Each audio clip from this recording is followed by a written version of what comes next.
Well, good evening, everyone, and welcome to a new episode of He Said, He Said, He Said, a look at the world from a seasoned Black man's perspective. I'm your host, Alvin King, and welcome to our Friday, February the 17th episode. We are so happy that all you guys are joining us tonight. For those of you who have been watching, our special guest tonight was scheduled to be here in January, but due to some unforeseen circumstances, he could not. But he was gracious enough to come back and join us tonight, ladies and gentlemen. And we have the author of I Wish My Dad, Romal Tune, is here. He is here with us tonight, ladies and gentlemen, to talk about his new book, I Wish My Dad. And for if any of you are like me, those are four powerful words that actually have been a part of our lives that some of us have answers to, some of us have questions about, some of us are still dealing with just the power of those four words. I happen to be one of them. And thanks to Romal and this wonderful book that he's written, I've had to go back to some old journals to, actually just recap some of the issues that I've had growing up with the way my father was, or shall I say was not in my life. But he is here tonight to talk about his new book and answer some of our questions, and we are so excited. It is Valentine's Day week. I hope everybody fared well who participates in Valentine's Day. I did not this year. But I still had a good day nonetheless. So I'm hoping, like I said, everyone had a good Valentine's Day week. It seems like it's been a holiday week because we just came off the Super Bowl last weekend, which we're going to talk about that later on. And speaking of holidays, Monday is another holiday, President's Day. So I hope if anyone's doing anything special, be safe while you're doing it because there's a lot going on in this world. So just make sure that you be safe doing whatever you have to do.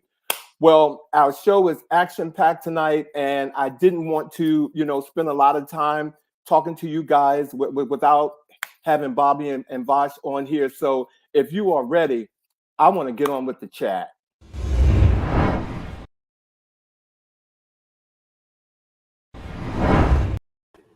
Well, hello. Hello, my brothers. How you doing? Hey, gentlemen. There's a lot of teeth on the screen right now. A lot of teeth. Okay. But God is good because they are all ours. So. Yes. Well, if you have a receipt, it's yours. I'm going to say, they are mine. But in the sense of how you're saying it, look, I got a wonderful dentist. There you go. Wonderful. Look, you ain't trying to put a bunch of hair on your head. Wonderful. So you can put it in your mouth. I can put it in my mouth. Okay. That's right. All right. You know what? Well, welcome to a new show. Welcome. The boys are at it. Look at Bobby representing tonight. Hey, Meech. Hey, Meech, how you doing? Thanks for joining us tonight. I am proudly representing. It's Black History Month. I'm a proud HBCU grad. Yes, I am representing Howard University tonight. Right. Well, we said it before we came on while we were backstage, but several of our special guests, including the one who's here tonight, come on now, went to Howard University. So we're going to have another bison in the house. Okay. So, but look at you representing. It looks good on you. Thank you so very much. I try. Well, I mentioned that, this week seemed like a holiday because we just came off of the Super Bowl. We got to make mention of the Super Bowl. I thought it was an absolute wonderful game. And, I just thought that it was, first of all, my team won, but I just thought that it was an absolute wonderful game all the way around. And from performances to the game, I thought it was a wonderful game. Yeah. Are you in Kansas City? Who, me? Yeah. How is that your team? How is that my team? Because after all the others are gone, then you pick another one. And okay, so come on with it. Come on. Look, I'm just saying that I'm in Philly. We're like, go Birds, go Birds. Yeah, so proud. Look, We are, look, I speak on behalf of everyone in Philadelphia, every Eagles fan. We are so proud of the Chiefs, but we are so proud of our Eagles. Go Birds. It was a great game. It was a great event, actually. I am not going to hate on that. Hey, Blue, I think Blue came on here and said Yeah, hello. hey, Blue. Hey, Blue, how you doing? I am not going to hate on the Eagles at all because they really played well, and your quarterback threw some wonderful passes. But in addition to the game, of which Bobby has boycotted the NFL, in which he's sitting there, he's boycotted it for a few years. Said nothing. There was some spectacular performances to some, and not to some. But Shirley Ralph sang the Black National Anthem. And did you all see that at all? I watched Yes. it on YouTube. I did watch performances on YouTube. So yes, and she was giving Broadway diva, classic, I'm here, look at me. Working. For as long as I can milk this. It's her season. It is her season. It's completely her season. So I'm giving her all that. And, I'm going to be honest with you. Singing the National Black Anthem, it is a very hard song to sing. So you got to give it some theatrics or something. I'm a choir boy. So if you're not doing it with the choir, you need to bring a little something. And she brought a little something. She brought it. And look good bringing it. And look good.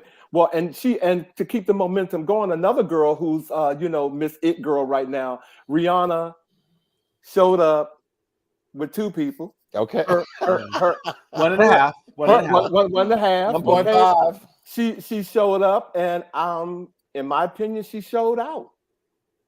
She came, she did what needed to be done. And I don't know what other pregnant woman in the world is going to go 200 feet up in the air with a baby inside. I don't know who's going to do that, and didn't miss a beat. It was very impressive technologically, and just, it is yet another example. I think of Serena, out there winning tournaments with a baby inside of her, Rihanna performing in front of arguably one of the largest audiences any entertainer will ever have, and just Black women, easy and entertained. I mean, I thought that she was extremely compelling to watch. Black women.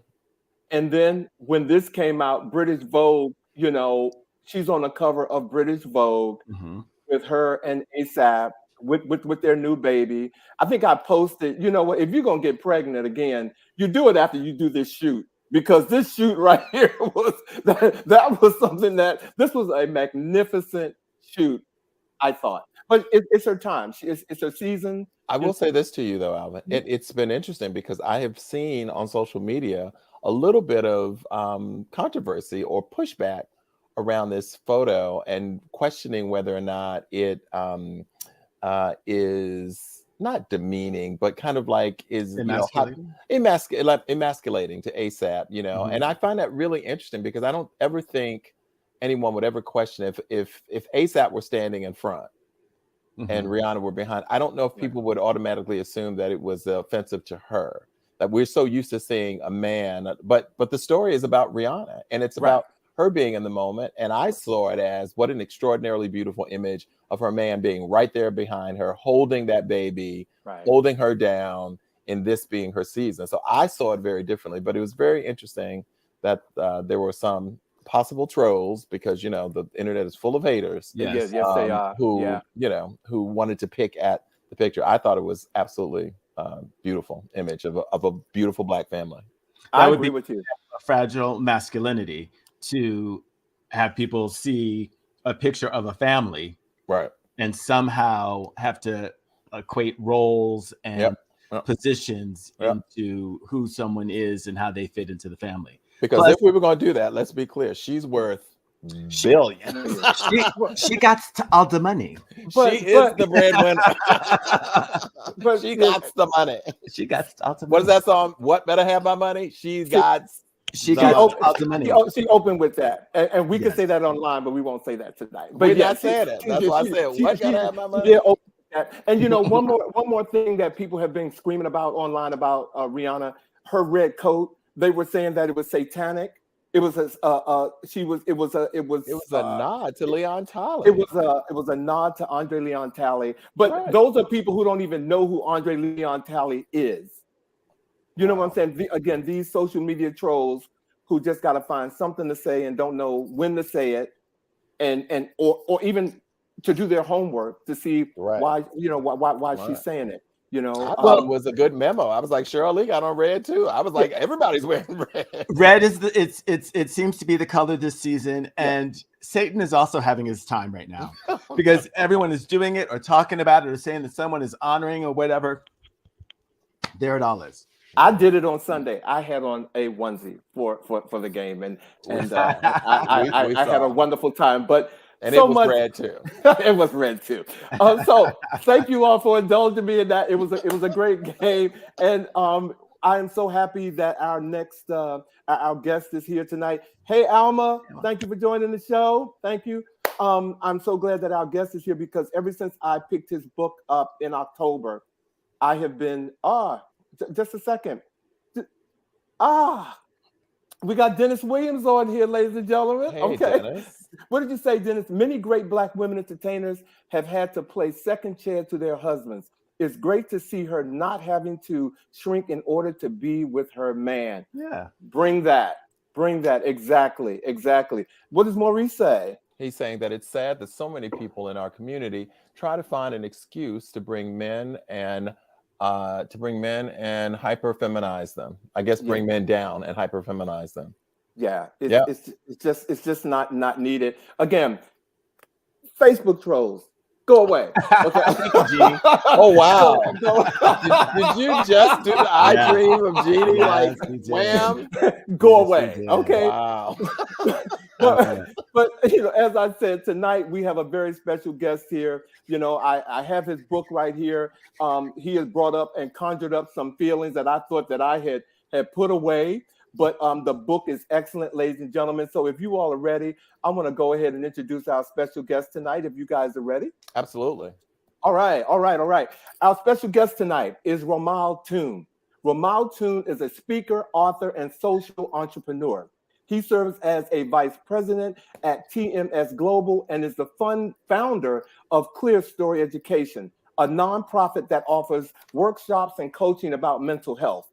Tune is a graduate of Howard University, HU, and Duke Divinity School, and speaks internationally. He is also the author of God's Graffiti and Love is an Inside Job. I think we have the picture of his book, God's Graffiti. Yes, and Love is an Inside Job. And tonight, the father of two is here to talk about his new book, I Wish My Dad, The Power of Vulnerable Conversations Between Fathers and Sons. Ladies and gentlemen, please welcome to our He Said stage tonight, author Romal Tune. Yeah. There he is. Hey, Romal. Hey, what's up, Alvin? Good evening, everybody. It's good to finally be here. Thank you. Yes. Glad to have you here. Glad to have you here. 100%. Okay. Yeah, exactly. 100%. Yeah. And I think the last time, did you just celebrate a birthday? I did. February 3rd. It's my birthday. He celebrated a birthday. So happy belated birthday to you, my friend. Yeah. 21. There you go.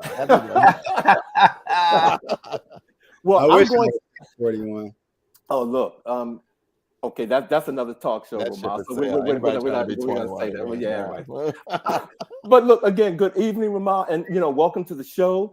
And first and foremost, congratulations on your new book, I Wish My Dad. It has changed my life in ways that I might have to go to my therapist at another appointment, but it is wonderful, and I just thank you enough for being here. So I'm going to kick it off by asking you if you would talk about, I mentioned it in your bio, can you tell us about the Clear Story Education that I mentioned in the introduction? Sure, yeah. Clear Story basically started about 15 years ago. I used to own a consulting company when I lived in Washington, D.C., and wanted to create a way that I could give back, specifically focusing on issues that I had to overcome in my childhood to help families and young people who were trying to overcome the same types of things. So basically, clear story comes from an architectural term, and it's basically the highest level of a wall that contains windows that let in light. And so we use it as a metaphor to say that we shine a light on your life, to shed light on the stories that have shaped who you have become in the world. So we do workshops and seminars across the country around mental and emotional health. We provide tuition assistance for students in high needs communities to go to college. That has, been tuition. It's also been housing, both in the U.S. and in specifically parts of West Africa for kids who go to university. And we also subsidize the cost of counseling services for families and individuals. So, how does one get involved with Clear Story, if I may, before we move on? Sure. The website is clearstoryworks.org. That's CLERE, clearstoryworks.org. And there you can learn about the work, the workshops, and different things we've supported. Some of the students, you may even see their pictures there. But yeah, I started it about 15 years ago. The pivot now is to focus primarily on mental health. And in fact, I'll be able to share some news around what that looks like with I Wish My Dad. That it's beginning to take place now. Some things are unfolding. Excellent. All right. You guys may hear it first on He Said, He Said, He Said. Thank you, Romal. Yeah. Thank you. We are that place. Well, Romal, I have a question for you. Why did you write this book? Yeah, good question. So my dad and I didn't have much of a relationship when I was growing up. Grew up in a single parent home with my mom. I met my dad when I was 15. At the age of 16, I went to live with him 2 years. He kicked me out after high school. And we were pretty much disconnected all the way until my mom died.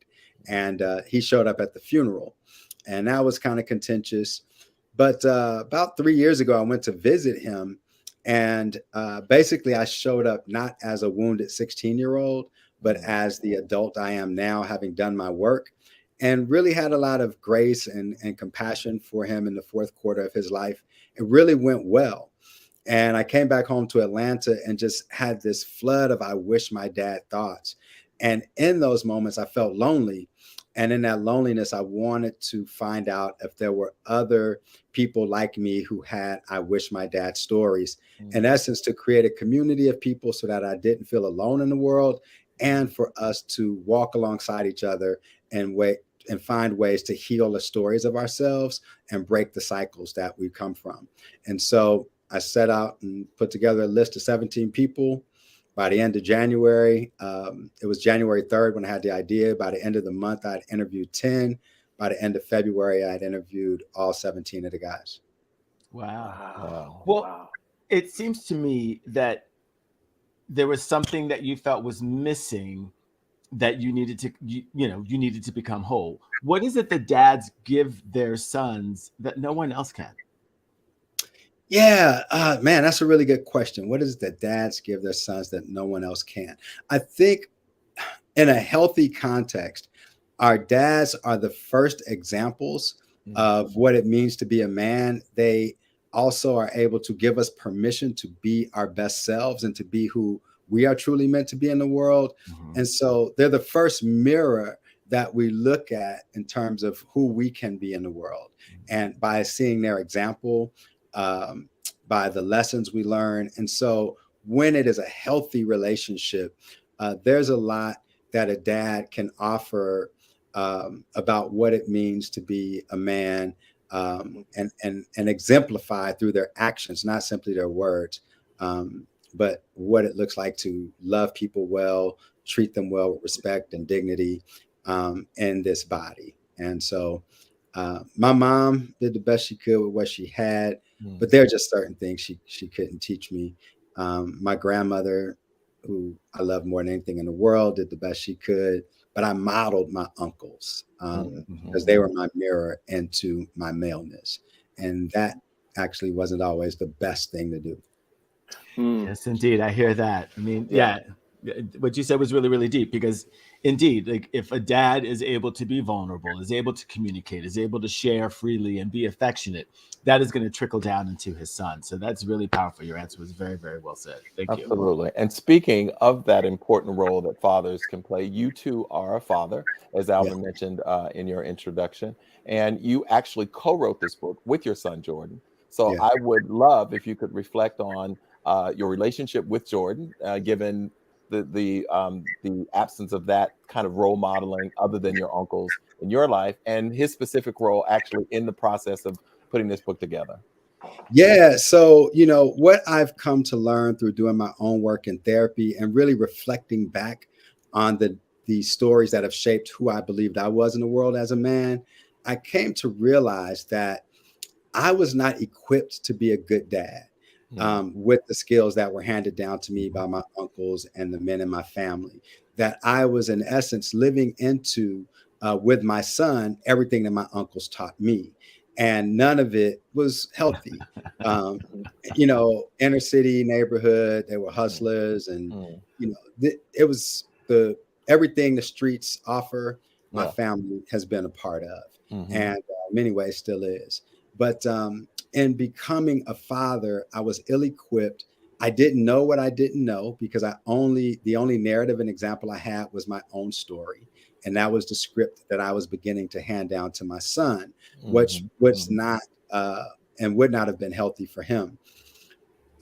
Through doing my work and going to therapy, I realized that there were skills I had to learn because my Mhm. uncles lived through the assumption that if his life is only going to exist through the lens of this neighborhood, then he's Mhm. going to have to know how to live the way we live, treat people the way we treat them, and do things the way we do them. And that's Mhm. what will equip him to survive. Mhm. They were not equipped, even if they believed that they could see my life beyond the hood. They Mhm. didn't have the skills to teach me what thriving looked like. And that Mhm. wasn't language that was used by them. Life was about survival. So Yes. I realized that I was teaching my son skills that he was not going to need if he was going to live into a life of thriving. And very often we have a tendency to pass down skills and beliefs to our children that actually have no value in terms of who they are becoming in the world. Mm. That their lives aren't about surviving; it's about thriving, being healthy, Yep. emotionally well, and Yep. treating people well. Yep. Jordan and I are in a healing journey of our Yeah. relationship. Yes. And it started with me asking him to be a part of this book. And that came about because I did 3 interviews with men who flew in and came to my home and realized that if I'm going to write this book with any integrity, I have to interview my son because he has an I Wish My Dad story. And Absolutely. so my birthday was coming up. It was February of 2021. And he asked me what I wanted. And I asked him if I said, I want you to, interview me for the book and I want to interview you. And his response was, are you sure you want that? Oop. And Yeah, I read that. And I was like, okay, Jordan. He was like, yeah, my okay. son was very comfortable in his own skin. Yeah. And basically, I knew and he knew it would be a very difficult conversation. Mhm. But my reason was not for the book. It was really about how do I position my son and I in a conversation that allows him to give voice to his truth, his pain, so that he doesn't carry baggage that was never his to begin with. So Mm. I wanted to take off of him the things that I had placed on him by not being present and by my own mistakes. And by creating this safe space and protected space and holding it with open hands, not trying to defend, respond, explain, but let him speak his truth. It put us on a new journey. And now I don't believe there are any ghosts in our relationship because Mm. the secrets have been confronted and exposed, Mm. and they no longer live in silence. And so when we interact, there's nothing haunting the relationship because we've started the journey of saying what needs to be said in truth and in love. Well, you spoke on a couple of things, obviously, Mhm. that were really important. One of them being the whole notion of your ability and openness to therapy, to be able to have an external source in terms of working with you and working through some of those challenges. But also, I just want to tip my hat to you in modeling for your son, being able to own one's areas where they felt they did not necessarily rise to the occasion, and being able to have that authentic conversation with him. So thank you. Yeah, wow. And wow, that was probably one of the most touching poor pieces in the book, seeing you have that conversation with your son, or you all having that type of interaction. That actually drew me in, to be honest with you, and so I could get to the other chapters. But I want to ask you, Romal, what do you think are the most formative years for a father to concentrate time with their children, particularly their sons?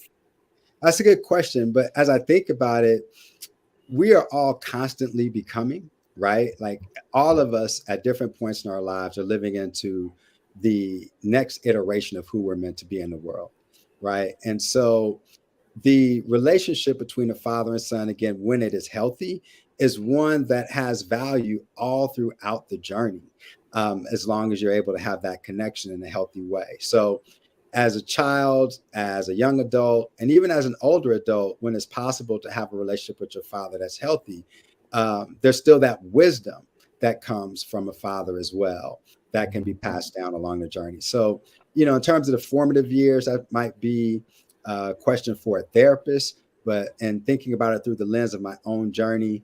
And today, like literally, my dad texted me this morning out of the blue. Like we haven't talked and probably close to a year. And Wow. he just said, "Hey, it's your dad. I want to see how you're doing. I love you." And I responded. We're still all on our healing journey too, which has also been a lens for me to do that work with my son now. Mm-hmm. Thank Wow. you. Thank you. Okay. Nice. Wow. At the end of your interview, Romal, you provided your takeaways, if you will. Why do you think providing takeaways throughout the book was important?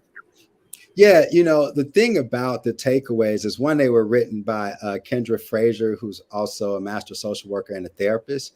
And the book is intended to be a tool for healing, right? I always tell people you don't show folks your wounds, you show them your scars because your Mm. scars are evidence of healing. Now And there's so, a word. this book, if it is going to be about healing, then there needs to be a way to equip people with tools and lessons that they can take away and use in their own lives. Yeah. Cool. Wow. Thank you. Thank you. Thank you. Well, I also want to take a moment before Bosch comes in. I want to say hello to Lofton Antoine. Antoine Lofton Antoine. I've known him for years, and we used to sing in the choir together. And I don't know where you are, my brother, but thank you for joining my show tonight. It's good to see your face in the place. Thank you. Thank you. Wow. Mm-hmm. Mm-hmm. Romal, I'm wondering, there's this whole big movement for like gentle parenting. Do you think gentle parenting is antithetical to the role of the father? I don't.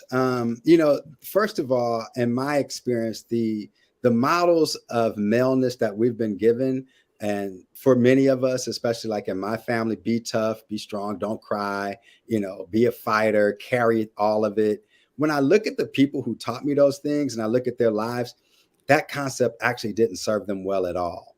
That they weren't fully emotionally present for anyone in our family. Carrying all of these things around stress and fear and sadness and not showing it. There's that book, The Body Keeps the Score. It had an impact on their health. Not being fully present to love because love is a sign of weakness, or saying I love you.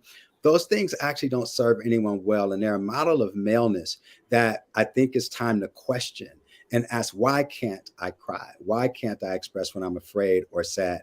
How does that diminish my maleness? It doesn't make me weak. It simply makes me human and a fully integrated person. So when we talk about gentle parenting, I think we're really talking about bringing all of who we are as an example to our children of what it looks like to live a fully integrated life, that your feelings don't make you soft or weak. They simply make you human, that you learn how to manage them. You learn how to, feel the feelings, learn and name what's going on with you so that you can move through a feeling rather than sit in it.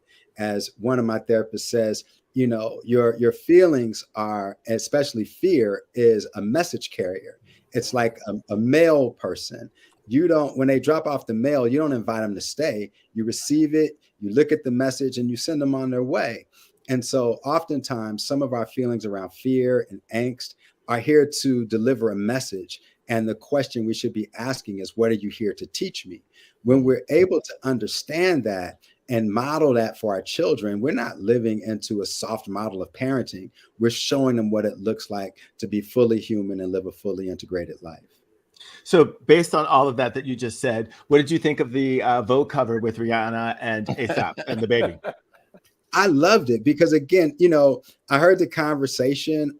First of all, when it comes to women in my life, my models of love and leadership were my grandmother, right? So my grandmother, because of her love for me and telling me to leave the Bay Area and move to live with my dad, highly likely saved my life from the things I was getting into in the streets. And so I've never had a problem. And I believe most men, if they're honest, when you look at the model of leadership that you receive from your mother and your grandmother, you've always been led by a woman and you just didn't name it as such. And so when most of my mentors have been strong Black women. And so when I see a woman on the front of the cover and her husband behind her holding their child, I don't see it as a message of dominance or someone being, you know, in power and someone not being in power. What I see is a Black family standing together and they're just in different positions at different times. Amen. What I see is a man holding his child and being man enough to let his woman stand in her greatness. So I don't see a problem with that. Absolutely. Oh Lord, can I raise a glass? Come on. He said glass is raised. Wait a minute, hold on. Here it is right here. There it is. There we go. Look, it's raised. Well, Romal, I'm going to jump in the book because first of all, let me tell anyone, if you haven't purchased the book, please purchase the book. The book isn't all about sad stories about how people are, you know, it is a bevy of wonderful things that you can take away. So please get the book. But one of the chapters, Romal, that stood out for me most was, I wish my dad affirmed my value. And the reason why this stuck out for me was the father was projecting how, at least my takeaway from it was, the father was projecting how he was perceived as soft and effeminate onto his son, Michael Ray. By doing so, though, he actually traumatized Michael Ray. And because I felt some kind of way, can you share with me how you felt hearing Michael Ray tell this story? Yeah, man. You know, Michael Ray is a good friend of mine. We're actually going to be doing an event together this weekend in LA on Sunday. Excellent. But you know, he came to my home. He flew in from the Bay Area. And when he sat and told me that story, I mean, that was one of the like heavy moments in his story. But he jumped in like, I just need to let you know some things. And but when I heard Michael Ray share a moment with his dad in the kitchen, it really hurt my heart. Because his dad modeled this idea of toughness and I think was attempting to strengthen his son emotionally by attacking him. And I find that in my own experience and the experiences of others, somehow parents think that by attacking and saying harsh things, it'll toughen you up. When in reality, you'll never get a positive outcome from negative feedback, right? And you're shaping that child's identity and sense of self. And so it was really hard, but I mean, Michael Ray is one of the most courageous brothers. I mean, front line on social justice, like in protest, literally putting his life on the line for Black people. So he's anything but soft. And I think his dad was really speaking through his own childhood wounds and out of fear for his son. And because he had not dealt with some of his own, you know, inner trauma, he was traumatizing his son. Yeah, that was a very heavy. That was one of the chapters that was very heavy and stuck out to me. Thank you for sharing that. Thank you, Romal. Obviously, this whole book revolves around these conversations between fathers and sons. The world has changed now, and the family dynamic has changed in the sense that it is completely possible that a child could have indeed two fathers in their lives. Do you have different recommendations or approaches when the family composition involves two dads? Yeah, I think for me, the whole model of parenting is really about love, right? What does love look like, and allowing and creating an environment and living into a relationship with your child that makes them feel fully loved. So, if you exclude roles, be it, two dads or two moms or what have you, what does love look like? How is your child going to know through the experience of love that they are able to fully be themselves, that their home is safe emotionally and physically, that their body is safe, their mind and their spirit is in a safe place? If you can do that, you will probably raise a healthy child. Because that child will be fully integrated. They will have a deep sense of self. They will know what love looks like at home before they leave the house and have the streets teach them, or social media teach them, or the neighborhood, because they have seen it modeled at home, and they will have an expectation of love with integrity, love with authenticity, love that's affectionate, love that's also firm at times. So I don't know that that's gender specific. I think that's just what living into what love truly is supposed to feel like in relationship. Absolutely. Yeah. Thank you. There's a Native American tradition where the parents do not discipline the child. Relatives do the disciplining, and the parents really are like the providers and givers of love, which is really just dovetailing off of what you said, which is making sure that the child always feels safe physically, mentally, and emotionally from their parents. I have a question about how a single mother might use this book to have conversations with their child if the father is not present. Do you have any advice for them? Yeah, well, Vash, when you were telling that example, I remember in my neighborhood, you could get a whooping down the street before you got home. You better tell it. Before you got home. You better tell it. You better tell it. You got to whoop him, and here's why, and then send me home for a second. Exactly. Right. As they were saying, your mama raised you better than that. Okay. So go on and tell her I beat you. Right. And so, but in terms of a single parent mom, I've had women, you can see in the reviews on Amazon as well, that women who are raising a child, a male child, have said the book is helping them have conversations with their son. It's also been helping some people get a lens into the dynamics of the father and what they bring or don't bring, and think about the story of their parenting that came from their childhood experiences that are now showing up with that child, or in the father's absence, learning different dynamics around the difficulties and some of the trauma experiences of those men. But I've also had sisters say to me, this book has helped them heal some of the dynamics with their own fathers. Even though the book is about fathers and sons, it's really about relationships. Yes. And, women have I wish my dad stories. What I've learned, I'm working on something, I'm trying to get my daughter to do it, is I wish my mom for daughters and moms, because I think that is going to be interesting. Yeah. For single parent moms, the book has become a lens into the dynamics of the father in his absence, or sometimes in his distance, and also a way to have conversations with their sons about their maleness and the dynamics of the relationship. So I think there's something in here for everyone. And from what I'm hearing from readers, that appears to be the case. Well, I'm going to speak from example and tell you that there is something in the book for everyone. And to Vash's question about a single mother, I have talked at least 2 single mothers into buying the book. This is my sister. Hey, Carol. My sister, my sister is on here. Thanks for being here. I've talked to women about buying your book, and I have heard some wonderful things. So I'm going to push them to Amazon to make sure that they write a review if they haven't done so, because I know that this book is a lot more than just for fathers and sons. It can help a lot of people. So thank you for confirming that. Romal, you've gone on a lot of tours for I Wish My Dad with large crowds. Who are you finding is getting the most out of your book? Men, women, children? Wow. That's a good question. In all of the places I've been, and which I'm not surprised because women lead very quickly. I see a lot of women in the events. And I see young adults, like I would say the young people who are stepping up and have questions are typically between 16 and probably 25.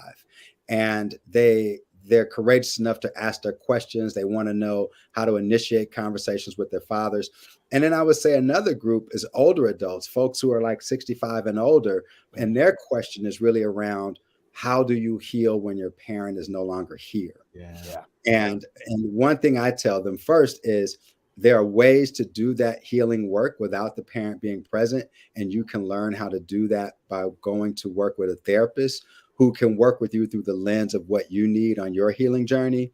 And the other thing that I'm very mindful of that I also share with people is that your healing is not dependent upon anyone's apology, that you do not have to concede your healing to someone else and their ability to say, I'm sorry, but you can redeem that power, take it back, and get on your own journey of healing so that you can become the best version of yourself that you are supposed to become in your lifetime.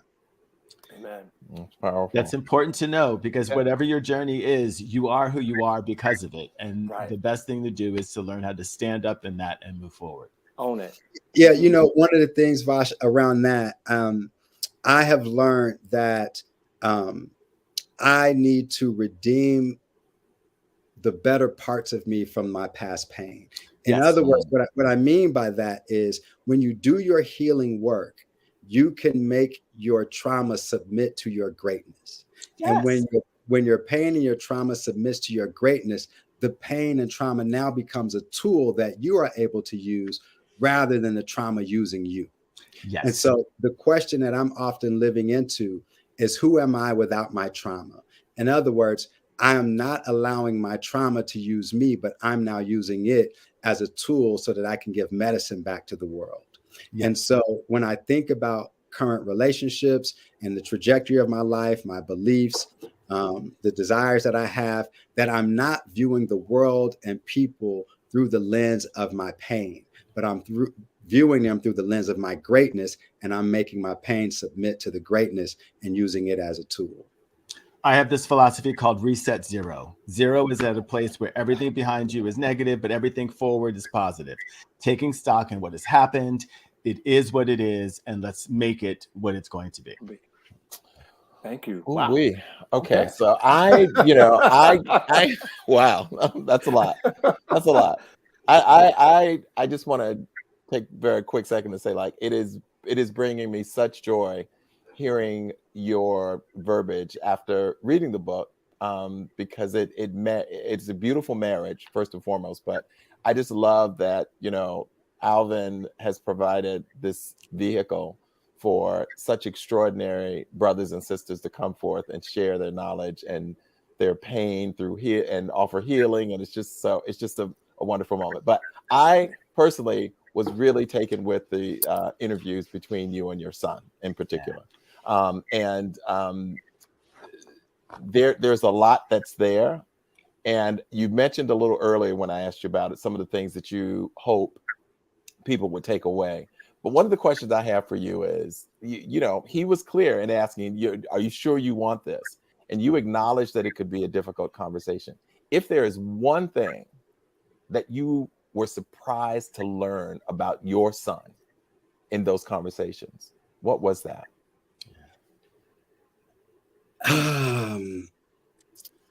The one thing that surprised me wasn't anything he said. It was what he was attempting not to say. Mm-hmm. And you remember from the book when I stopped him and I said, Jordan, you don't have to protect me from myself. Yes. Right. Because I know who I was. I know who I was, and I know I wasn't a good man. It's okay. And you knew who you were. Yeah. And so I was surprised that when he would say, well, when things happened or stuff, he was trying to protect me from myself. Yes. And I didn't expect that. And I wanted to let him know that it's okay. Like, I have confronted my shadow self. I have forgiving myself for being who I was and living through the lens of my trauma and the stories that I inherited from my family. Mhm. And I have courageously, when possible, sought to go back and heal, offer other people healing that I offer myself. Because I don't believe that if you're on a healing journey and you're trying to overcome your past, but in that past, you've also been responsible for someone else's brokenness, then be big enough to go back and own that. And so that you can be a part of offering them, if they're open to it, what they need to heal because of what you caused. Mhm. And so where I've been able to do that, I've courageously confronted it. And where I've not been able to do that, I've forgiven myself and offered myself enough grace to know that the rest of my life will be the best of my life. And I will live through the lens of treating everyone with value, honoring their worth, and leaving behind with people what I call my 6-word sentence, which is he helps people heal their stories. So in every interaction that I have in life, when I walk away, I'm in control of the narrative that I want to leave behind about myself. And so I stand in the power of knowing that in my presence, it will be about healing. When I walk away, that's the story you will be telling. Wow, wow, wow. Oh, Yet well, look, again. again, Yet again. look, we're getting close to the end of our interview, Romal. So I want to ask you before we let you go, was there anything that was left out of the book that you wish was left in? No, the publishers put everything in there. The brothers in the book, I'm so grateful for them for giving me the opportunity to steward their stories, and I feel like I am the centurion, guarding these stories with love and sharing them with the world because they've trusted me with their truth. And as you pointed out, Alvin, there are some absolutely beautiful stories in here. Yep. And this book truly is good news. But nothing was left on the cutting floor. The publishers let me lean in, and they, in fact, the cover of the book, real quick, and this is important, I think, especially as people of African descent, that was not going to be the cover. Ah. It was actually going to just have the title and an orange background. And here's why. Several years ago, a major marketing person out of LA with God's Graffiti, I believe you showed the cover of God's Graffiti, which has me on the cover. He said to me, and that book did very well. It's still selling. He said, Ramal, you would have sold more books if you weren't on the cover. I said, why is that? He said, because white women can't take you home. Oh. Yeah, they can. They pick up the book, baby. He said, white women cannot put you on the nightstand when their husband gets in the bed with your bald head tattoos out. Sad but true. So he said, if you weren't on the cover, more people who don't look like you would have been buying that book. Wow. And so I listened to that and remembered it. And that was years ago. And I started, surrendering the power of my greatness to money and thinking, I want to sell more books. So let me hide my culture and my identity. So white people will buy my book. When in the history of this country has conceding the greatness of your culture ever worked in your favor? How about that? Right. And so there's no evidence of that. And so I decided one night, after a bunch of people told me our communities need to see images like this of a father kissing his son on the forehead. Absolutely. We need images of that affection in our communities. And so I reached out to the publisher that night and I said, I want the picture of my son and I on the cover. And because my culture needs this. And the response initially was, well, we normally don't put authors on the cover of the book. And I said, well, are you into doing what you normally do, or do you want to sell books? And so she said, well, I'll take it back. And they came back to me and said, everyone loves the idea. The marketing team loves it. And so it took me choosing my culture, my identity and my value, and giving my people what we need, which is more images of affection and love, and saying, let the chips fall where they may, but what I will not do is hide who I am, and I will not hide my culture out of this false hope of what other people might do because I've bowed to their ideas. No, please don't hide. And it is a beautiful cover. Beautiful cover. Please so don't beautiful. hide. It's so beautiful. Thank you. Thank you. I have to ask you this question. Sure. In your opinion, what is the most important thing for a father to either say or teach or convey to their son or child? Yeah, the number one thing that has been clear through this book, the one thing a father needs to say, and until they can't say it anymore, is I love you. Mm. It just needs to be said every single day. People need to hear I love you. Men, women, everyone needs to hear I love you. You're worthy, you're great, you're beautiful. But everything starts with I love you. I love you, Romal. Thank you so much. I love you, Romal. I love you, Bobby. I love you, Bosh. I do because too. Truly, at age 64 this year, my father never uttered those three words to me. And so I know the power of that. And I wish my dad, amongst other things, had said, I love you.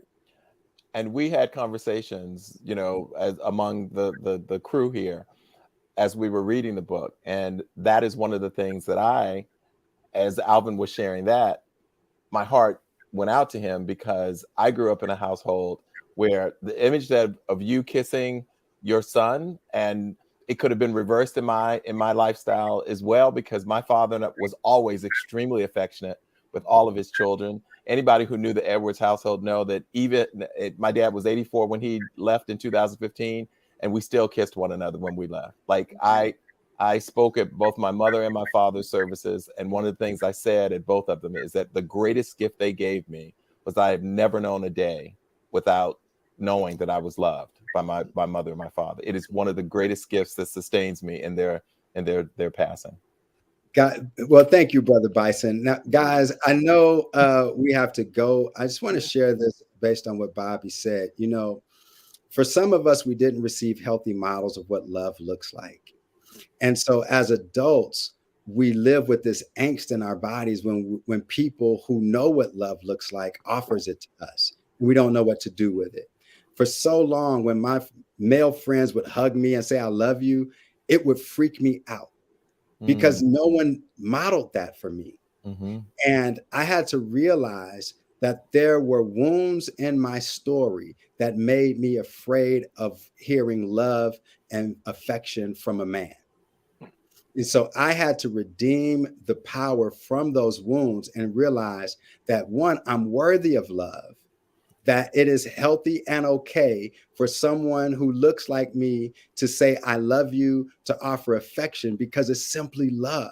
And Absolutely. All of us in the human experience need healthy affection and need to be affirmed with the words, I love you. So for anyone who's listening, where you have those wounds in your story, where you're still desiring love, but afraid of it, lean in, go back and revisit those stories and take that power back, because those are things that happened in your life, but they do not have the right to control the rest of your life.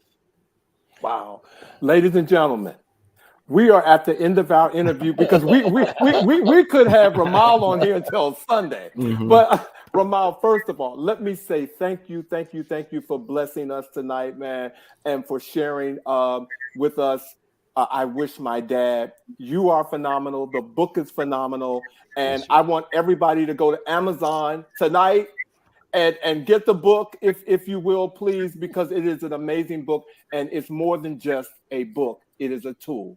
So please do that. But thank you for joining us tonight, Romal. Proud Bison boy. Yeah.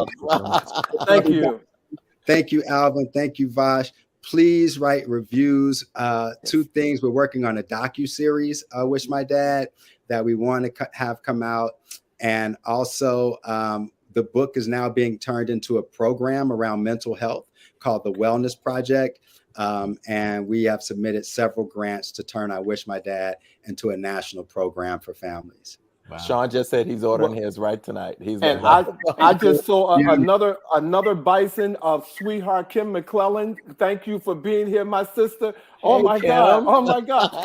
Look, Romal, don't go away because we have some more of the show that we need to talk to everyone about, and we want to bring you back. So please don't go away. We're going to bring you back for the next segment of our show. Thank you so much, Romal. Ladies and gentlemen, Romal Tune, I Wish My Dad. Woo. Whoa! Wow. Whoa! Wonderful. My spirit has been lifted. Okay. Look, ladies and gentlemen, you all, first of all, we're going to run just a little overtime. Our producer has given me permission to do that because we have a couple of things that we want to share with you. And most importantly, we want to talk about our next segment. And we've been doing all month. Yep. We have been saluting different people, past and present. And tonight we're going to salute 3 more people in our Black Excellence series. So if you are ready to go into Black Excellence. Absolutely.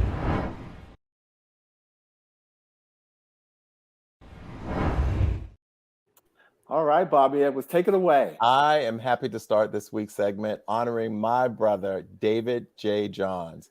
David is the executive director of the National Black Justice Coalition, a civil rights organization dedicated to the empowerment of Black LGBTQ people, including people living with HIV/AIDS. David is known for his passion, public policy acumen, and fierce advocacy for youth. In 2013, my fellow brother of Kappa Alpha Psi was appointed as the first executive director of the White House Initiative on Educational Excellence for African Americans by President Barack Obama. Prior to his White House appointment, Johns was a senator, senior education policy advisor for U.S. Senator Tom Harkin, and also served under Senator Ted Kennedy. David recently completed his PhD in sociology and education policy at Columbia University, and Johns obtained a master's degree in sociology and education policy at Teachers College, Columbia. He graduated with honors from Columbia University in 2004 with a triple major in English, creative writing, and African American studies. Johns was also named to the Root 100 in both 2013 and 14, and he served as an adjunct professor at American University. David was the first person who introduced me to challenging the notion of coming out and embracing the notion of inviting in, which empowers us with the position of power and selectivity. Most importantly, David is my mentee, my friend, and brother, whom I first met when he was just 18 years old via his friendship with one of my students. As we celebrate the theme of Black resistance this Black History Month, David embodies a career of speaking up, speaking out, and speaking against those systems that harm our communities. I could not be more proud to know and to love this extraordinary Black man. So tonight, I honor my brother, my frat brother, David J. Johns. Hey now. All right. Hey, Thank you, Bobby. Hey, David. Yeah, work it out. Very good. Thank you. Well, all right. I am going to honor Dr. Carter G. Woodson. So we all celebrate Black History Month, but how many of us actually know how it came to be? Come on. Carter G. Woodson was an author, journalist, and American historian, the first scholar to study history of the African diaspora, and he is known as the father of Black History Month. Born in 1875 to freed slaves, he had to put off schooling to work in the coal mines of West Virginia to help support his family. He was largely self-taught and didn't begin high school until the age of 20, but he earned his diploma in less than 2 years. He then attended the University of Chicago and completed his PhD in history at Harvard University in 1912, where he was the second African-American after W.E.B. Du Bois to earn a doctorate. Woodson's love of history led him to join the American Historical Association, and his experience with them helped him to understand that the white-dominated historical professionals had little to no interest in Black history. He saw African-American contributions overlooked, ignored, and even suppressed by the writers of history, textbooks, and the teachers who used them. So he realized he needed to create a very separate scholarly institution in order for Black scholars to study and preserve Black history. With funding from several philanthropic foundations, Woodson started the Association for the Study of Negro Life and History in 1915. The next year, he started the scholarly institution Journal for Negro History, which is still published to this day under the new name Journal of African American History. 11 years later, in 1926, Woodson launched Negro History Week. It was the second week of February to coincide with the birthdays of Abraham Lincoln and Frederick Douglass. Yep. The event had a dual purpose. One, give Black Americans history to be proud of, and two, ensuring that the overlooked role of Black people in American history was acknowledged by white historians. 43 years later, in 1969, Black United Students, an organization at Kent State, began to advocate for the entire month of February to be commemorated as Black History Month. In 1976, 50 years after the first Negro History Week, to coincide with the U.S. bicentennial celebration, President Gerald Ford declared February to be Black History Month. He urged all Americans to seize the opportunity to honor the too often neglected accomplishments of Black Americans in every area of endeavor throughout our history. In 1986, Congress passed a law making it so. Woodson died of a heart attack at the age of 74 in 1950, and his legacy lives on every February. In some of his later journals, he wrote, "I have made every sacrifice for this movement. I have spent all my time doing this one thing and trying to do it efficiently." This February, I honor Dr. Carter C. Woodson, the father of Black History Month. Amen. Thank Amen. you. Amen. Thank you. Thank you, Vash. Well, ladies and gentlemen, the individual that I'm going to honor tonight is, I'm first and foremost, an incredible human being, okay? And I'm honoring him for three reasons, and there are many more. First of all, I wanted to show you that men who look like us, who are proud, smart, Black, gay men, are sitting as senior VPs of major corporations. Here. I wanted to recognize a Black, gay, single dad based on our storyline tonight, who's raising a beautiful Black son right here in America. And third, I am honoring him because he has enriched my life in a way that few have ever done, and he did so by supporting me while I was supporting the community at large. My Black History Month recognition tonight is Mr. Dennis Williams. Dennis Williams is the Senior Vice President of Corporate Affairs and Corporate Social Responsibility at Warner Media. By leading the Corporate Social Responsibility, CSR, efforts for Warner Media, Dennis is responsible for the company's philanthropic strategies, community and external partnerships, volunteer engagement, governance, board placement, and managing key Warner Media CSR initiatives. Prior to Warner Media, though, Dennis worked in an affiliate sales and marketing. He came in 1997. Dennis worked in human resources and later worked in affiliate sales and marketing at HBO, working on projects which focused on multicultural audiences and how we speak to and give back to those communities. In 2010, his current boss asked him, "What do you want to do?" And he responded that he was interested in corporate social responsibility. So in September of the same year, he was asked to join the team and build the Corporate Social Responsibility Program and became the Senior VP of Corporate Social Responsibility for HBO. Hey. Dennis is also an advocate for equality and education and LGBTQ rights, and serves on the board for the Fund for Public Schools, Horizon National, and New York's LGBTQ Community Center. But as a single father, I am going here.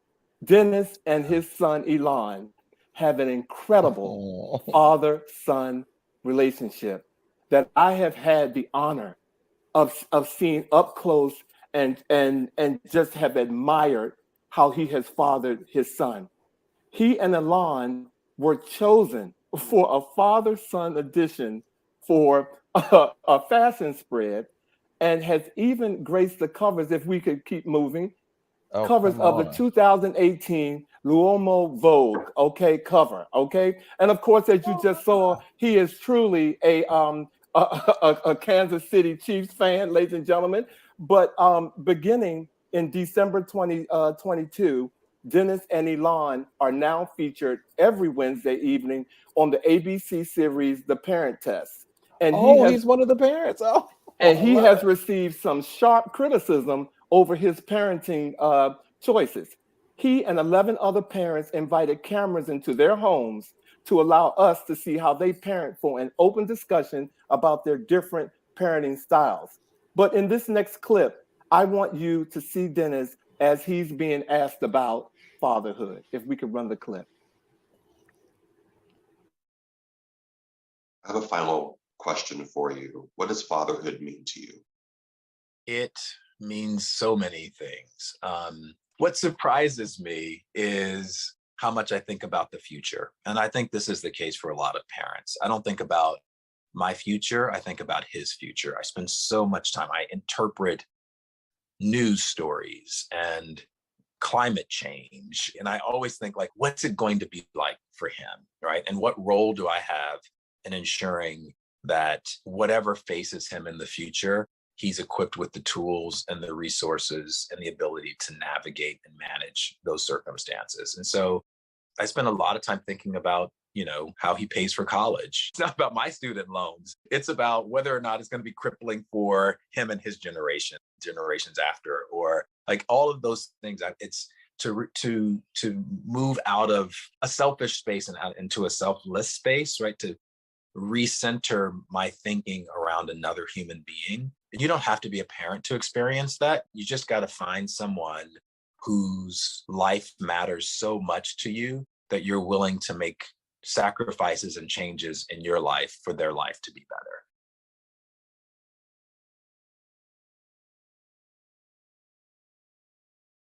better. My salute to Dennis. I want to share with you actually how I got to meet Dennis very quickly. It was 2016. We were in Puerto Vallarta, one of my favorite places in the world. I'm sitting on the beach talking to this wonderful man just about my aspirations, life, and just getting to know who he was. Didn't know what he did or anything of the sort. And during that time, he had a friend who was very close to him who had passed away, who lived in DC. And 3 weeks later, Dennis had asked me, because we had talked about me singing and being in the gospel arena, if he could bring if I could help, provide musicians for the service. And I did, if we could keep moving to the next slide. This is a beautiful picture of his son that I just had the pleasure of meeting while I was there in Puerto Vallarta. And I'm going to make this completely personal, okay? But when I talked with Dennis, when I provided the music for him, Dennis told me that he would forever be indebted to me, and I was just being Alvin King, but his heart is so big. A few years later, I decided that I wanted to produce an event for diabetes awareness. And I just said, well, let me call some folks, and let me call, Dennis, and see if he could be, a sponsor for the event. And he did in a big way, ladies and gentlemen. And for those of you who have seen Swirls and Chords, have come to one of my fashion shows where I bring awareness to diabetes and the impact that it can have on African Americans, those 3-letter words up there is the reason why the show has done so well. And I owe all of that to Dennis. He made it possible for me to have A-list folks participating in the show, like Shirley Ralph, and this is Angela Stribling. And the show, unfortunately, due to COVID, we've had to stop doing it. But Dennis opened his heart and his wallet, and he made me realize that there are good people in this world that will do good for you if you just let them know what you need. Ladies and gentlemen, tonight, I'm honoring someone that I hope you all get a chance to meet one day in this world, Mr. Dennis Williams. Okay, thank you. Thank you. Oh my God, Dennis, and I got chilled because he's on right here. Thank you. I didn't know he was gonna I be love right it. here. Okay. I love you more, Dennis. Well, I love it. ladies and gentlemen, next week, I don't know if we've been saying it, but next week is our 2nd year anniversary show. We've been doing it for 2 years. And we're going to take the show on the road, ladies and gentlemen, live, and we're going to touch each other. We're not going to be in separate rooms. We're going to be in the same room. What? We're going to touch each other. Yes, we are. We're going to reach out and touch. And we're going to be in Philadelphia at the Aquava, and the Aquava Bed and Breakfast Inn. Is that how it's correct pronounced, lady Vosh? Yes, the Aquava Inn. The Aquava Inn. We will be there, and of course, we're going to send some advertisements out. If you happen to be in Philadelphia, please reach out to us. But we are so looking forward to this show. Lots of special surprises. But we're going to be in one place for the first time. For the first time. Hosting our anniversary show. So please stay tuned. Look for advertisements this week. And if we could bring Romal Tune back, that would be great. And bam. I would like to share with everybody our words of the week before we go. I'm like so nervous just talking about my friend. I can't believe it. If you can fly, then run. If you can't fly, then run. If you can't run, then walk. If you can't walk, then crawl. But whatever you do, you have to keep moving forward. And that was a quote by Dr. Martin Luther King Jr., ladies and gentlemen. Amen. So thank you all for joining us tonight. Thank you, Romal Tune. Once again. Wow. Our joy. Yeah. Thank you so much. Well worth the wait, my brother. Okay, so I just want to tell you that. So best of luck to you and your endeavors. And he said are behind you. So whatever you need, you give us a call, please. And come back. We want to hear about what's going on. Absolutely. Come back and spread some more love because we need that. Amen. So, ladies and gentlemen, thank you for tuning in. And we will see you next week at our 2nd anniversary show on the new episode of He Said. Good night, everybody. Thanks for coming, everybody. See you next week in Philly. Go Birds. Go Birds.